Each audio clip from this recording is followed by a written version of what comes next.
Alright, ladies and gentlemen, welcome back to another edition of the Tanks World Podcast. And today we're going to be talking about wrestling, not WWE. We're going to be talking about AEW's Full Gear. I was there live last night, and by far one of the best wrestling shows I've seen in a long time. And honestly, I recommend you guys go out and actually, if you are a wrestling fan, if you're not, I wouldn't recommend it. You might still have a good time with all the, the wrestling that they do and the storylines and stuff like that. But, just I would recommend you to get out of your guys' comfort zone if you are WWE fans and try to go to an AEW event and see the difference compared to WWE. It's very, very different. The vibe is different. The fans are different. It's like you're releasing your stress when you're at an AEW show, and WWE is just pretty much making you stressed out. Not not technically stressed out, I should say, but their content isn't as good as it was. All right, enough of that little rambling. Let me tell you about the AEW Full Gear. So, the buy-in match was Hikaru Shida and Thunder Rosa versus Nyla Rose and Jesse Hayter, I think. And that was a good match, a good start out match for the buy-in. Good back and forth. Hikaru Shida and Thunder Rosa won this match. Just a little. They're not. Neither of these ones are feuding with each other. They just needed to, a like a match for people to come in to watch. But the main show starts off with a decent rivalry match between MJF and Darby Allin.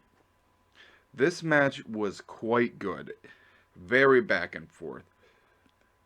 MJF ends up getting the win, but he didn't do it clean. There was no run-ins. They tried. Wardlow and what's his face?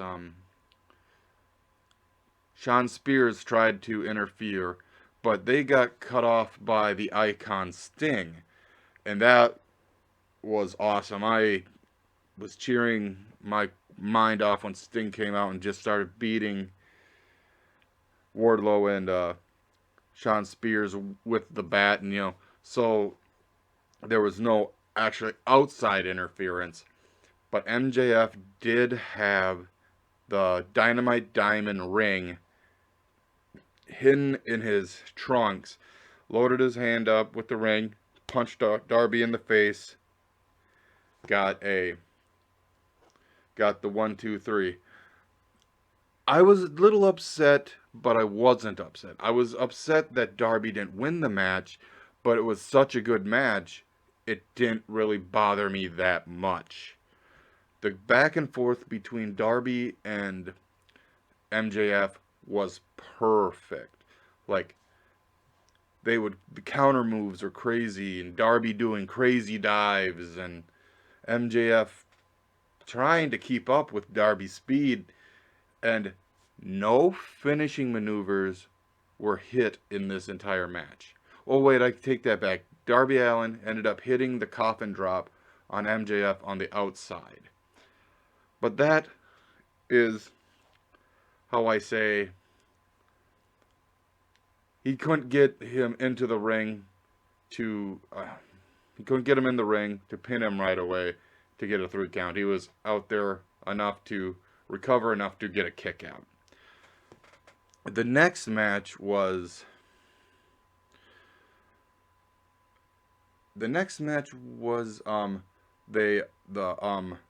Falls Count Anywhere match.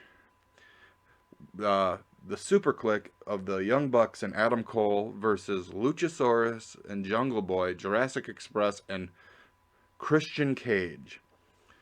Another very good match. Weapons were used quite often.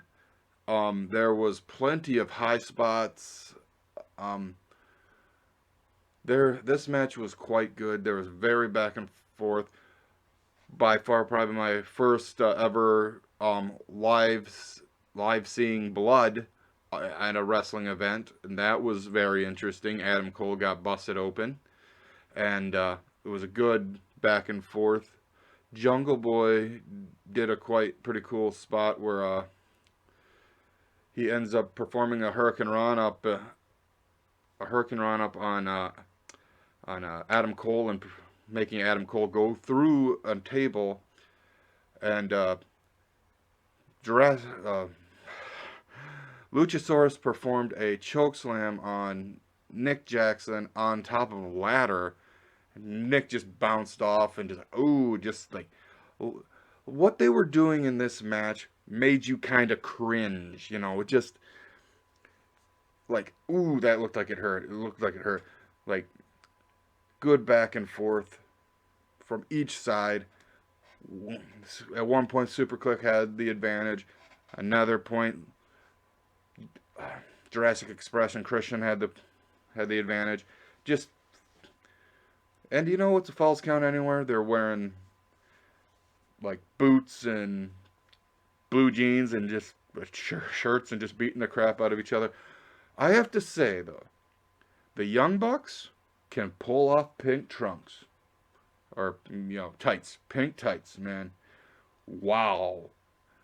Those were pink tights. And, Adam Cole just had his black trunks on. And there was a scene in the match where they put knee pads on that had thumbtacks on them to perform the the Being Elite V trigger. They performed it on Luchasaurus. Well, they had to because he wears a mask, etc. Then they think they're going to get the pin, and it could have ended the match, but the match ends up being... The match ends with Matt Jackson getting a concerto, and then there's a 1, 2, 3. But prior to that, everyone's just getting their butts kicked. Like, one point, there's a triple super kick on Christian, and then there's like a double choke slam on the Bucks, and then there's the snare trap on... It's just crazy. It was good, awesome back and forth. Just a good old-fashioned Falls Count Anywhere match. Matt Jackson ended up getting the pin... Jungle Boy ends up getting the pin on Matt Jackson, and just the good guys won. That's all I have to say. I'm not saying, well, the Elite are heels. I can't say that. I can't say that the Elite are baby faces at this point in time. But they might be later in their career. But now let's talk about the next match. It was the match. One of the matches I really wanted to see live, and that was the Lucha Brothers versus FTR. Another very good back and forth match. Super kicks, punches, plenty of double team moves. Very, very violent. It was more technical type matches. There wasn't not too many interferences in this entire show. This was awesome. I have to say, this was just awesome. FTR fought their asses off. The Lucha Bros fought their asses off. It was, like, I might keep saying this, it was very back and forth. It was none of these matches tonight were, like, one-sided. There was no squash matches. There was nothing. It was, the Lucha Bros were just fighting and fighting and fighting. Like, close calls everywhere. Close calls, I say. Like, one moment, I gotta take a drink. like, no, it was crazy. Like, double team move after double team move, super kick, like body slams, all these crazy, crazy moments in this show. It's Lucha Bros end up getting the victory. Why this match is happening is because the Lucha Brothers won the AAA Tag Team Championships in a AAA show. Andrade El Idolo hired FTR to battle the Lucha Bros in a match on Rampage or Dynamite. I can't exactly remember what show, but they were wearing FTR were wearing masks and like different, like a whole bodysuit type thing, so they looked like luchadors, and they they got the upper hand on the Lucha Bros then, and then they ended up taking their mask off, and it was FTR, etc., etc. Now we're at this match, and the Lucha Bros end up hitting their spike pile driver in the 1, 2, 3 happened. There's a lot of Canadian destroyers in this match by the Lucha Brothers. Alright, the next match.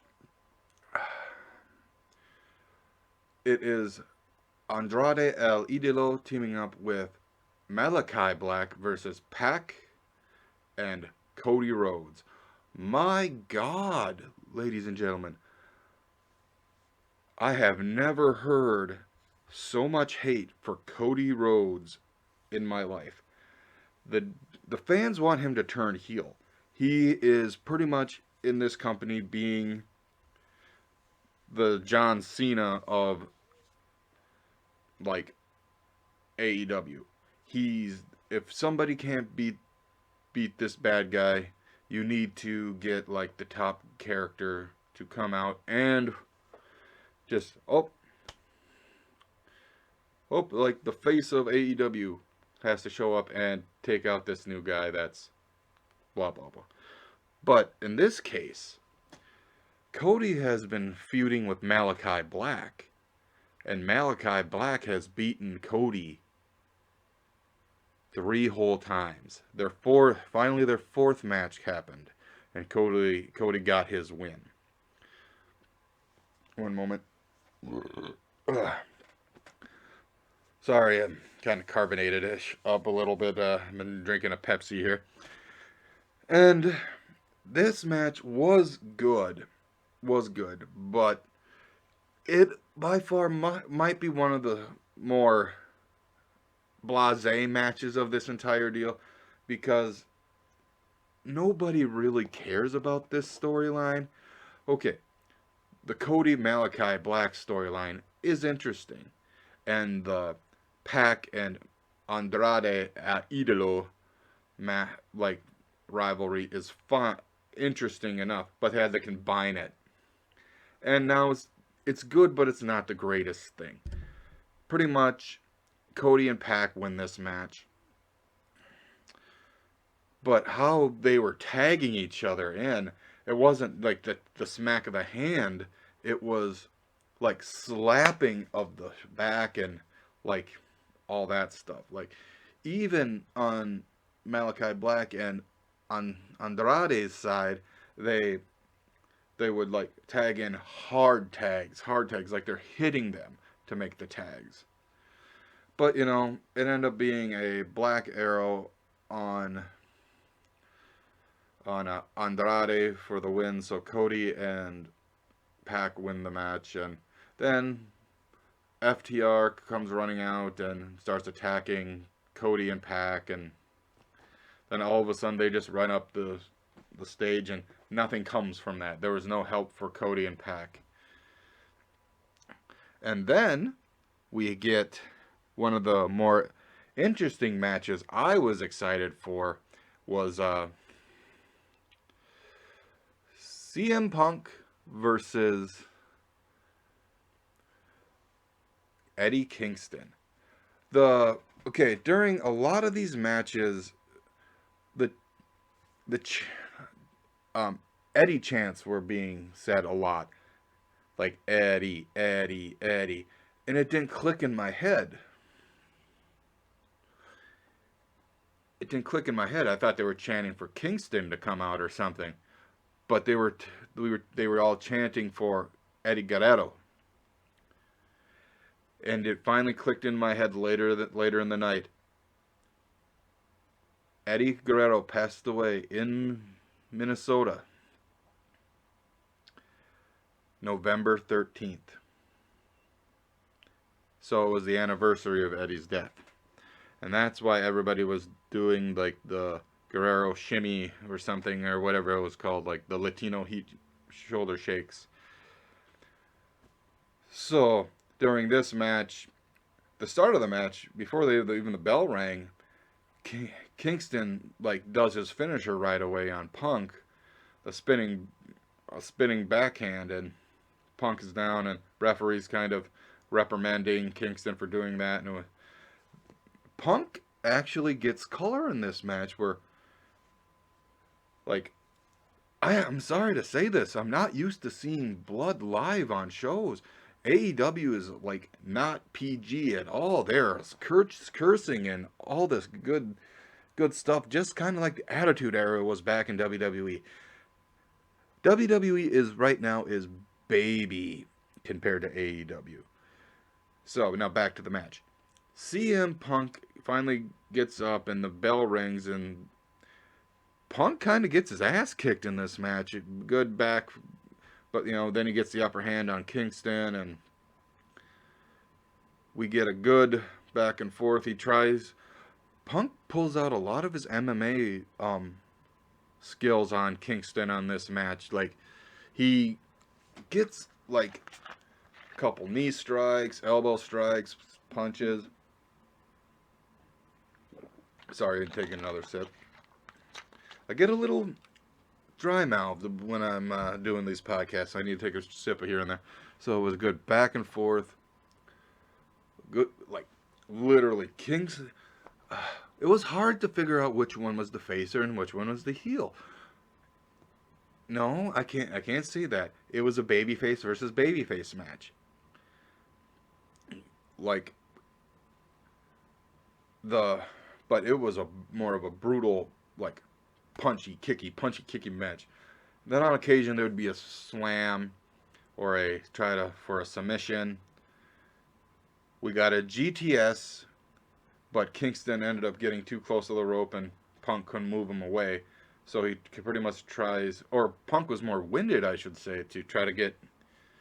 So he tries to pull Kingston more steady, and then they fight some more. And there was 2 GTSs to take out Eddie Kingston, and CM Punk gets the win, and Cult of Personality plays, and the crowd goes crazy. Then CM Punk's just in the ring for a while, and then we get the number 1 contenders tournament match between the American Dragon, Bryan Danielson, and God's favorite wrestler, Miro. And if you don't know who Miro is, it is WWE's Rusev. Now, this was a good, hard-hitting match. There was a spot at the end that kind of was scary because Miro got knocked out. I believe Miro knocked himself out because Danielson is trying to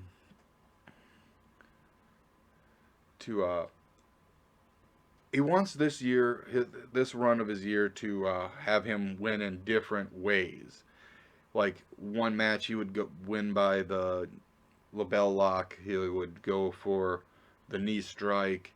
He's tapped people out. He's like rolled up pins and all this. This time it was a technical knockout, technically. But yes, Danielson wins this match. The big part of this match was their striking skills, because Miro is bigger and more powerful than Danielson is. Just they're trying to do a kickoff, like Miro would allow Danielson to kick him in the side like 2 or 3 times, and then he would just give him one big powerful kick and drop him. Good mat wrestling in this match, and it was quite good. Yeah, like I said, Miro got knocked out, and it was kind of a scary spot how it happened. It was like a super tornado DDT, because it was odd. It was an odd looking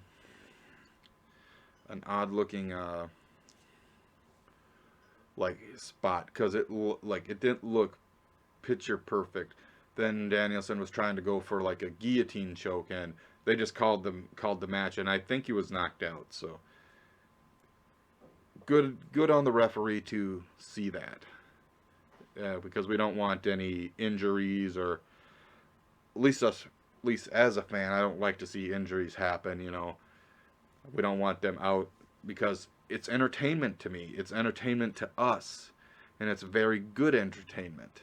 So Danielson wins this match. To the next match, we had the Women's Championship. Dr. Britt Baker with her a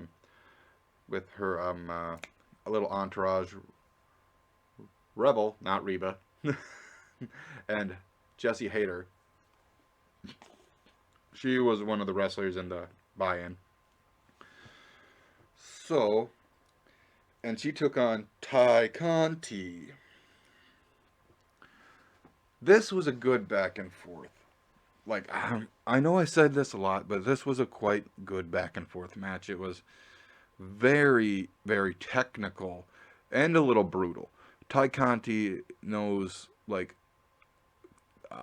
karate or Muay Thai and, like, different martial arts skills. Dr. Britt Baker wins this match, but she barely wins this match.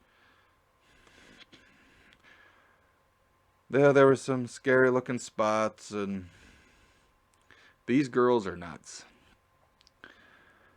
Britt gets Ty Conti in the lockjaw, tap out. But Britt almost lost this match plenty of times. She just kept getting kicking out, or was too close to the ropes. Ty Conti would nail her finishers her finisher and signatures plenty of times in this match, just could not get the 3 count. That's alright. The next match is the Minnesota Street Fight between the Inner Circle and American Top Team. This was a good match, my friends. Chris Jericho, Sammy Guevara, Jake Hager, and Proud and Powerful are the Inner Circle. And they're facing off against American Top Team. Scorpio Sky.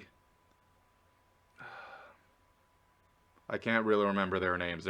I really dislike this group. Scorpio Sky is the only one I actually remember. Arlovsky, a couple MMA guys, like former UFC champions and stuff like that. In this match, Chicago Street Fight, they've pulled out weapons like out of nowhere. Jake Hager smacks a guy with a freaking toaster. Well, I don't know what a toaster has to do with Minnesota, but okay. There was hockey sticks, there was footballs. They pulled out a Prince symbol, and all of a sudden a random Purple Rain chant started. That was cool. And then there was the fighting just happened. It started off like a normal tag team match, but we knew that was going to happen, because that was actually kind of making fans kind of frustrated, because why would it start as a normal tag match? Because they dubbed it a Minneapolis street fight. And the street fighting started to happen. Now, Dan Lambert is the leader of American Top Team. He is like, he says he's a wrestling purist or so. So he's the, like a Jim Cornette, but he thinks like AEW sucks, this brand of wrestling sucks, nobody can beat my team, blah blah this, blah blah that. Well, the Inner Circle beat your team, and you got pinned, Dan Lambert. Chris Jericho beat the hell out of Dan Lambert at the end. There was one really cool spot. Sammy Guevara performing a swanton bomb off of the top of a ladder. He got the holy shit chant.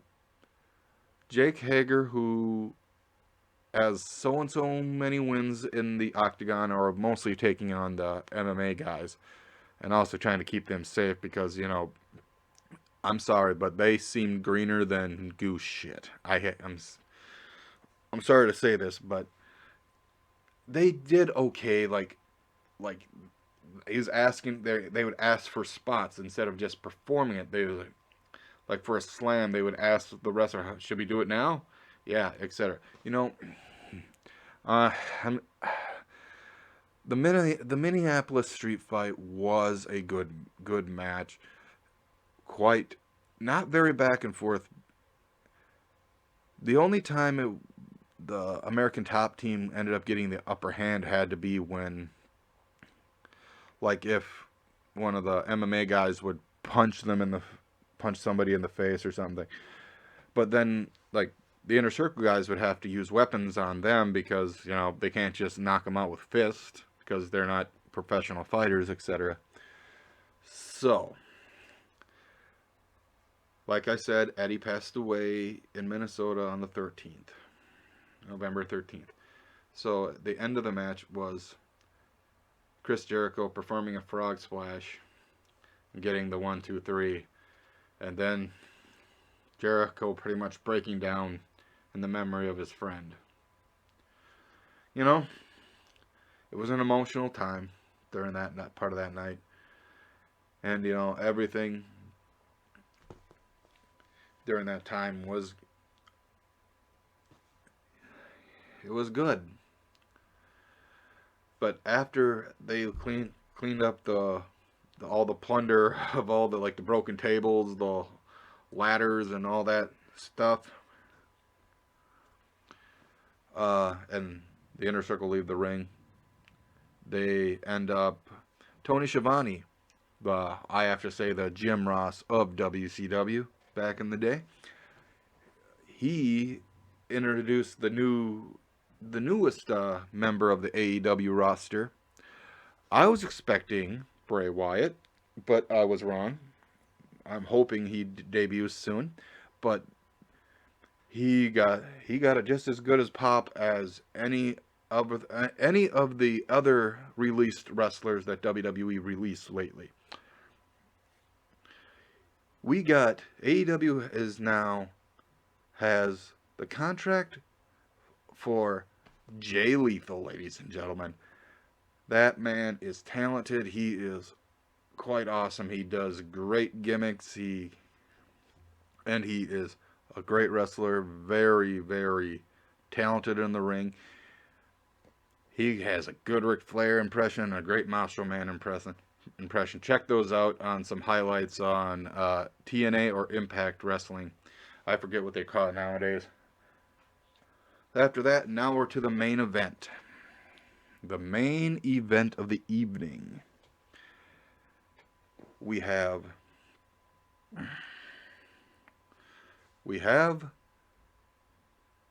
Hangman Adam Page versus Kenny Omega. Cowboy shit versus the best bout machine. This was an awesome match. Awesome match. By far, my opinion, this is only my opinion, ladies and gentlemen, best match of the night. Well deserved. Just hard hitting action. Forearm smashes, V-triggers, Oh my God, a referee took a bump. Oh my God, God, I hope he's okay. Oh, the referee took a buckshot lariat. Besides, my only issue about this match is Don Callis kept getting involved. Don Callis is the manager, or the uncle, or manager, or I don't know what the hell Don Callis is for Kenny Omega. Awesome back and forth match.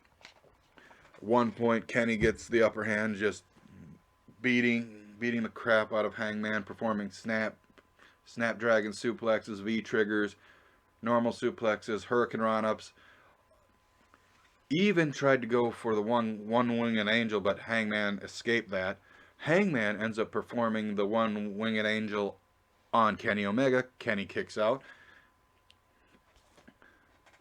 Good back and forth. Look, there was a spot where it looked like Kenny was going to perform the buckshot lariat on Hangman, but he teased us all and jumped in, just kicked him, and it was like Kenny took one hell of a big boot, like right to the mush, just like boom. The AEW can put on awesome matches. Like the end of the match is like they're both wore out, they're both tired, they're kicking out of their finishes, or not finishes, I shouldn't say finishes, their signatures before their finishes. And like I said, the referee got knocked out by Hangman accidentally, and the head referee for AEW is a female named Aubrey Edwards. By far one of the best referees I've seen in my life. She bolted to the ring, counted 1, 2, kick out. And it was so close, but then there was more back and forth, more hard strikes, more slams, more superplexes, like crazy moments in this match. Then the Young Bucks appear. I'm like, we're all like, oh, crazy. Oh, no. Guys, please don't interrupt this good match. God. Like, all of us were like booing the Young Bucks. Even after they had a hell of a good match beforehand. I even gave them an applaud even after they lost. See, I may not like the wrestler, but I respect them enough to give them an applaud. But this match, Kenny versus Hangman, good bet. Like I keep saying, good back and forth. But like the Bucks are watching, this is the very last portions of the match. Hangman nails the buckshot lariat from behind. Nick Jackson was on the side for that. We're always going to grab his leg, blah blah blah, interrupt. But then he runs into the other side. Matt Jackson's on the other side, and Matt looks at him. And Hangman looks at Matt, and Matt shakes his head, go for it. Nails the buckshot. Gets the 1, 2, 3. We have a new AEW World Champion and Hangman Adam Page.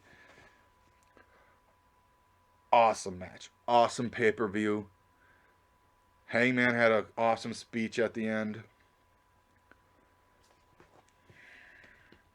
Dark Order comes out, pretty much admitting that he did have issues. He lies to himself all the time. He didn't think he could be friends with the Bucks. He didn't think he could be friends with the Dark Order. He didn't like, and he's told him like the most heartwarming thing you ever hear. He loves his fans. He loves his wife. He loves his kids. Well, of course he loves his wife and kid. But, I'm not going to lie to you. I'm not afraid to say this on this audio, on this podcast. Him winning the match, I actually had tears come to my eyes because he fucking deserved to win that match. And the reign of Omega is technically over for now. I see him winning the championship back again. But AEW does not really have like rematch clauses. So Kenny Omega is at the bottom now. So he's got to wrestle up to get to the title again. So,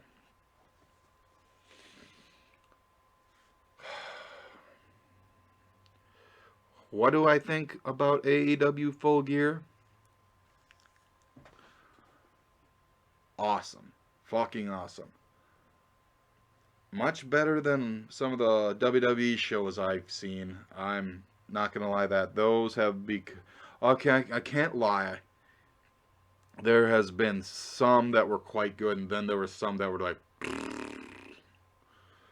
well, the house shows they can just have fun with it. Like, those are fun, but like the SmackDowns, and because they have to have the all that stuff. I'm not saying WWE stuff is bad. It is pretty bad, but there is some gems. Like, they do still have some good people on that roster. But AEW is blowing them out of the water. I'm just saying. This was just my very first AEW pay-per-view. I will be happy to go to a Dynamite or a Rampage. Shit, if even they have to have like a Dark or something that shows up, I'll go to that. I'm just saying, AEW is great. The Full Gear pay-per-view was fucking awesome. And I highly recommend you guys to give them a watch if you are a wrestling fan.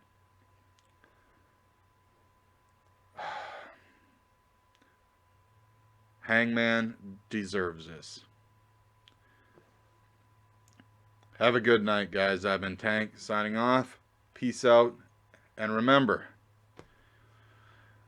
you might have hard times in your life, but you got to slowly but surely try to get past them. You need to talk to somebody if you're stressed. That's all I'm saying. Peace out. Much love to y'all.